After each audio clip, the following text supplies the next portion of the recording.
Onde investir para aproveitar o momento de queda da taxa Selic? A taxa Selic finalmente começou a cair e a tendência é que ela continue esse processo de queda nos próximos meses. E nesse cenário existem alguns investimentos que se beneficiam e valorizam com a queda da taxa Selic. Neste vídeo eu vou te mostrar 3 investimentos que valorizam com a queda da taxa Selic. E o primeiro deles já é o Tesouro Direto, mais especificamente o Tesouro IPCA+, o Tesouro Pré-fixado. Isso pois o Tesouro IPCA e pré-fixado sofrem a chamada marcação a mercado. Ou seja, por mais que no vencimento esses títulos paguem exatamente aquilo que prometeu, ao longo do caminho, ao longo do tempo, você pode receber mais ou pode receber menos, pois esse valor simplesmente varia para cima e para baixo. Em qual momento ele varia para cima e eu ganho mais dinheiro, André? Justamente no momento que estamos vivendo agora, no momento em que os juros estão em queda. Aqui vale um parênteses, é que se você precisar do dinheiro no curto prazo, ou seja, não puder esperar, é interessante que você invista no Tesouro Selic, pois a marcação a mercado ela pode sim também trazer prejuízos, se você errar o time. Então não é interessante, se é um dinheiro que você possa precisar no curto prazo, você investir pensando em marcação a mercado, no Tesouro IPCA ou no pré-fixado. Nesse caso, precisei do dinheiro a qualquer momento, aí sim para reserva de paz, eu vou investir no Tesouro Selic. Uma vez que a reserva de paz está concluída, eu quero simplesmente aproveitar o momento de poder ganhar muito mais no Tesouro Direto, com a segurança dessa plataforma, que é o investimento mais seguro do país, você pode aproveitar desse momento de queda de juros para investir no Tesouro IPCA de mais longo prazo, como eu vou explicar agora, fazer mais dinheiro aproveitando esse cenário favorável. E vamos lá, como que funciona a marcação a mercado? A dinâmica básica da marcação a mercado é que quando os juros sobem, o preço unitário cai, e quando os juros caem, o preço unitário do título sobe. Isso acontece pois no vencimento do título, ele precisa pagar exatamente aquilo que prometeu. Logo, para o valor final ser o mesmo, uma vez que as taxas variam, o preço unitário, o valor do título também tem que mudar. Vamos ilustrar com um exemplo. Vamos dizer que você compra um tesouro pré-fixado hoje por R$900. E no vencimento ele irá te pagar R$1.000. Então a taxa dele vai ser de 11,11%, pois 900 vezes 11,11 vai dar os R$1.000 no vencimento. Só que imaginamos, hipoteticamente, exagerando para tornar mais didático, que essa taxa suba para 20%. Naturalmente, se a taxa subiu para 20% e eu preciso receber os mesmos 1.000 no vencimento, o meu preço unitário do título de R$900 ele vai ter que ser menor. Justamente porque o valor menor vezes os 20%, que é a nova taxa, vai ter que me dar os mesmos 1.000 no vencimento. Então, nesse caso, meu título passa a valer R$833, pois 833 vezes 20% vai me dar os 1.000 no vencimento. Ou seja, quem comprou um título a R$900, viu agora esse mesmo título está valendo 833, está com prejuízo. Ou seja, o aumento dos juros fez com que o investidor tivesse perdas na marcação a mercado. Só que o oposto também é possível, vamos supor que os juros agora caiam para 5%. De novo, no exemplo exagerado aqui. Se eu tenho que receber os mesmos 1.000 no vencimento e ter uma taxa menor, significa que eu vou ter um preço unitário maior vezes uma taxa menor para me dar os mesmos 1.000 no vencimento. Nesse exemplo que eu dei aqui, o título iria para R$952, pois esse valor vezes os 5% daria os 1.000 no vencimento. Neste caso, a queda dos juros fez com que tivesse ganhos na marcação a mercado. Dessa forma, quando o ciclo econômico aponta para um aumento da taxa de juros, seja pelo aumento da inflação ou pelo aumento da desconfiança dos investidores em relação ao governo ser realmente um bom pagador ou não, a tendência seria que se perdesse na marcação a mercado.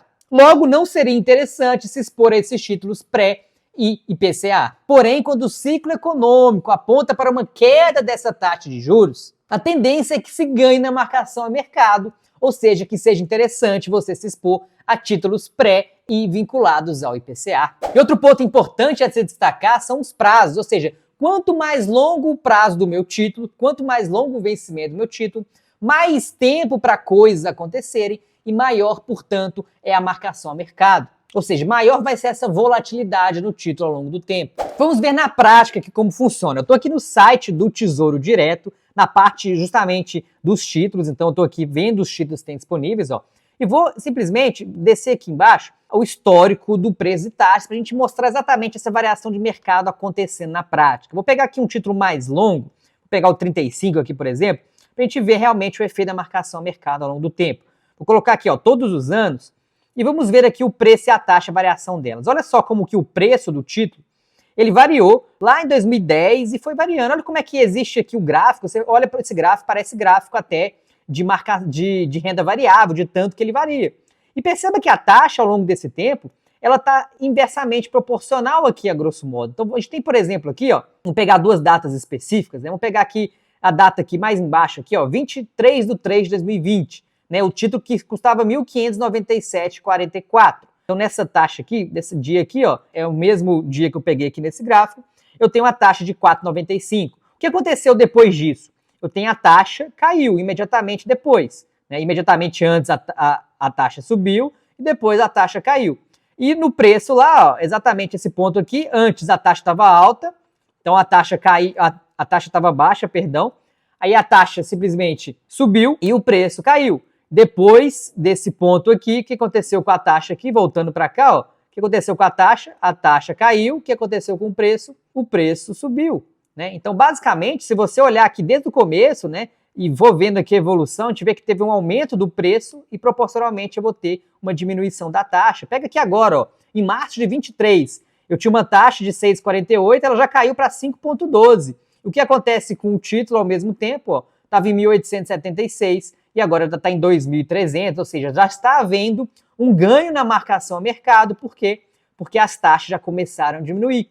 E como eu já falei, a tendência é que essa taxa continue caindo, ou seja, a tendência é que a marcação a mercado continue acontecendo e favorecendo esses títulos IPCA, de preferência os de longo prazo. E o segundo investimento que valoriza quando a taxa de juros cai são os fundos imobiliários. Porque os investidores estão sempre comparando diversos ativos para decidir qual que é a melhor relação custo-benefício, ou a melhor relação risco-retorno. Geralmente, a comparação é sempre feita com a taxa Selic, ou com o investimento mais seguro da economia, que no caso é o Tesouro Selic. Justamente porque ele vai ter o risco mais baixo, então a comparação é feita com ele. E imagine que você tem duas opções de investimento, a opção A e a opção B. Ambos rendem a mesma coisa, só que A é mais seguro que B. Naturalmente, você vai investir A, porque se rende igual e é mais seguro, faz mais sentido. Então, o investimento que é um pouco mais arriscado vai precisar render um pouco mais para que as pessoas invistam nele.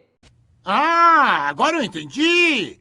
Então, para todo investimento, o investidor se pergunta: esse investimento está pagando mais que a Selic? Porque se não tiver, é mais vantajoso eu ficar na Selic, que é mais seguro. Agora, se a resposta for sim, o investidor se pergunta: a relação risco-retorno compensa? Ou seja, o retorno estimado é grande o suficiente que justifique eu estar exposto a um risco um pouco maior? Então, o que acontece é que quando a taxa de juros sobe, esses ativos de renda variável dos fundos imobiliários, por exemplo, eles passam a perder atratividade, porque a renda fixa passa a pagar mais. Ou seja, os investimentos de renda variável, como os fundos imobiliários, passam a ser menos interessantes. Sendo menos interessantes, as pessoas tendem a vender mais do que comprar e uma maior venda faz com que os preços caiam. Do contrário, uma diminuição da taxa de juros faz com que seja mais interessantes os investimentos em renda variável, os investimentos em fundo imobiliário, por exemplo, de maneira que mais pessoas tendem a comprar os FIIs e façam com que eles se valorizem. Esse comportamento pode ser observado nos imóveis físicos, além dos fundos imobiliários. A diferença é que nos fundos imobiliários a gente consegue ver todos os dias. Não tem ninguém que bate no seu apartamento, bate na porta lá e pergunta e fala que o seu imóvel está valendo um valor diferente. Você não consegue ter essa observação.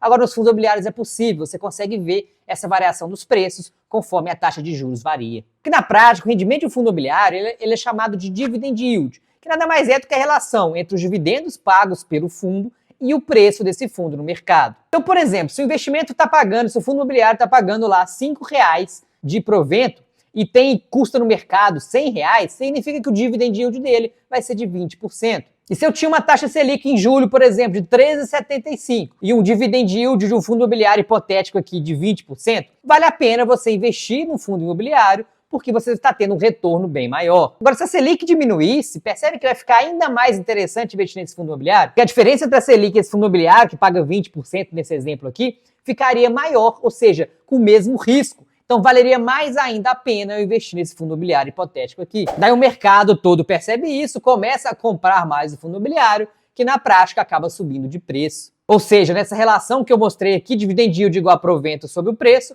o dividend yield acaba diminuindo. Por quê? Porque o preço aumenta. Até quando isso acontece? Até o equilíbrio de mercado. Mas naturalmente eu vou ter um percentual de dividend yield menor, já que a taxa Selic também está menor, e naturalmente eu vou ter um aumento dos preços dos fundos. Ou seja, o preço é inversamente proporcional ao dividend yield. Ou seja, se a taxa de juros cai, o dividend yield cai também e os preços sobem. Ao contrário, se a taxa Selic aumenta, se os juros aumentam, o dividend yield precisa ser maior para compensar e, naturalmente, os preços caem. Ou seja, de maneira geral, uma diminuição, uma queda da taxa de juros faz com que eu tenha valorização dos fundos imobiliários. E um detalhe importante é que, além de aumentar a atratividade dos ativos de risco, uma queda da taxa de juros também aumenta a atividade econômica como um todo, fazendo com que empresas e pessoas aumentem os seus investimentos e consumo. Então o mercado imobiliário fica mais aquecido, empresas passam a reativar negócios, talvez locar parte de imóveis de alguns fundos imobiliários que estavam vagos, aumentando a receita do fundo e diminuindo o seu custo. Portanto, juros baixos têm um duplo efeito positivo sobre os fundos imobiliários. Por um lado, a diminuição da taxa de juros atrai os investidores para os ativos de mais risco, causando valorização das cotas. Por outro, juros mais baixos incentivam a economia, criando uma conjuntura favorável para todo o setor imobiliário. Porém, vale lembrar que isso tudo é no conjunto macro, avaliando os fundos imobiliários de maneira geral. Porque nem todos os fundos imobiliários vão seguir essa tendência, porque depende, claro, de cada fundo imobiliário em si. Você precisa também avaliar o micro, avaliar se o fundo imobiliário é um fundo bom, se ele tem um bom gestor, se ele é multi-inquilinos, multi-imóveis, se ele tem um histórico de pagamento de proventos adequado, se a vacância está baixa e sob controle. Enfim, você tem que avaliar se o fundo imobiliário é um fundo bom. Sendo um fundo bom e num cenário macro favorável, sim, você tem tudo para ter os seus fundos imobiliários valorizando à medida que os juros diminuem. André, e como que eu vou escolher os fundos imobiliários? Eu já fiz um vídeo que eu expliquei exatamente como você vai fazer isso, que eu vou deixar aqui na descrição e também no card. E o terceiro investimento que valoriza com a queda da taxa de juros são justamente as ações. Porque com as ações o movimento é bem parecido com os fundos imobiliários, pois a queda da taxa de juros diminui a atratividade da renda fixa e favorece, torna mais interessante a renda variável, inclusive as ações. Mais gente comprando do que vendendo, o preço sobe. E aqui eu trouxe um gráfico para mostrar isso na prática. Eu tenho aqui de azul o Ibov, justamente o Bovespa, que é o conjunto das empresas da Bolsa, E tenho aqui de verde essa variação da taxa longa, que seria, a grosso modo, a variação dos juros. Então eu noto aqui um comportamento inversamente proporcional. A queda desses juros favorece, aumenta a valorização, faz com que aumente o preço desses ativos aqui. E se eu comparar, na verdade, o Ibovespa com o IFIX, que eu vou fazer isso agora aqui, a taxa de juros, e vou colocar o IFIX junto com o Ibovespa, a gente vai ver que a relação entre os dois é muito parecida. Então, da mesma maneira que eu tenho um ganho do IFIX, eu ganho dos fundos imobiliários, com a queda de juros, eu tenho também um ganho das ações, pois o comportamento de ambos é muito parecido. E ambos também, voltando aqui com a taxa, ambos também, vou colocar mais perto aqui, inversamente proporcionais à variação da taxa de juros. Agora o Ibov, assim como o IFIX, é composto por uma variedade grande de ações. E não são todas que vão subir com a queda da taxa de juros. Isso, novamente, é um contexto macro. É preciso, nas ações, também escolher boas ações, escolher boas empresas. E exatamente o que eu contei neste vídeo aqui. Como você vai escolher as melhores empresas lucrativas, que vão fazer com que você consiga surfar esse cenário positivo e ter bons retornos nas ações.